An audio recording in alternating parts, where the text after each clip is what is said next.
won't arrive, but keeping active at this time of year will not only be good for your body, but also your brain. Jim Davies is a professor of cognitive science at Carleton University and joins us with more on this. Good morning. Good morning, how are you? I'm well, thanks. I'm always fascinated by this, what exercise does to our brain. We know it's good for us overall, but how do you make the connection through your work that what we do physically and how it impacts our brain? Yeah, they've done some really interesting studies that show that doing exercise, particularly aerobic exercise, has a lot of psychological benefits. How it works is probably vascular, meaning it has to do with blood flow in the brain. But as far as most people are concerned, it improves their cognition and their mood. So it not only makes you happier in various ways, but it makes you think better. You can be smarter if you go out for that run. You are literally smarter if you exercise regularly. Wow. Yes. Now, what's regularly? Maybe a couple times a week. Okay. You know, I think that a couple times a week of getting your heart rate up. So we can distinguish aerobic from anaerobic exercise. Aerobic is like getting your heart rate up. Anything where you're doing prolonged exertion kind of thing. That's really good for all these psychological effects. What about weightlifting? Does it have the same effect? No, weightlifting is actually quite good for your body in terms of keeping your bones strong. Yeah. But the evidence doesn't seem to support that it's good for your mind. So that aerobic exercise, running, walking, anything where you're going to be, like you said, building up that endurance, that's the kind of thing that helps our brain. Yes, that's right.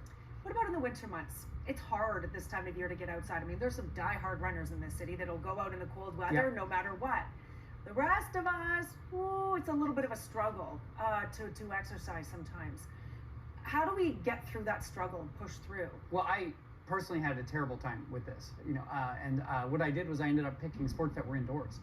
So you can try sports that are outdoors, but really what I want to communicate to everybody is that you got to find what works for you.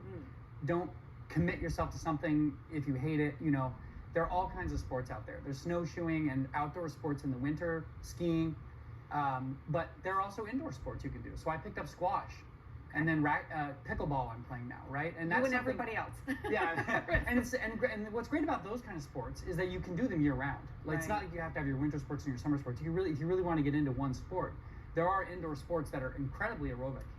Is there a link as well then, if it's something that you enjoy, that then helps the brain do better? If you don't see it as, if you're out there on a squash court and you're playing, you don't see it as torture, as like, oh, I gotta go play this game of squash. That if it's something you enjoy, that as well has an impact on your cognitive ability? Indirectly, because of compliance. What I mean by that is, if you really don't like it, you're less likely to do it. Right. So I personally don't like exercise at all, and so the only way I can do it really is to enjoy a game. So I had to find, and I looked, and I couldn't run, I couldn't swim. Those things just bored me so much, I couldn't do them. So I wouldn't do them. Right? But then when I got into a game, I found a game that I really liked. I was able to do it like twice a week, and it became easy. So it was ultimately good for me, but because it made me do it more often. Did you even notice, like anecdotally yourself from that exercise, that you felt different cognitively? As a scientist, I'm loath to say because I don't believe in anecdotal evidence, but I did feel like my mood was maybe a little bit better. Let's put it this way: if I'm just sitting around all day, I do feel it. I feel like a little bit in a fog and a little less happy. I don't know how far we can go with this, but let me ask anyways. Is it, the rates of dementia and Alzheimer's are very high in our aging population. Can this kind of thing stave that off as we age? Can our ability to keep our brain healthy as we get older really improve if we are active in our years before something like dementia may come into play? Yeah, that's a great question. They've actually done studies that show if you exercise a lot during your 30s and 40s, it prevents or slows dementia in the future. So yes, it's good for your future self. It's not just good for now, but it's also good for your future mind and health to exercise now. That is a good thing. Jim, thank you so much for joining us today. It's my pleasure.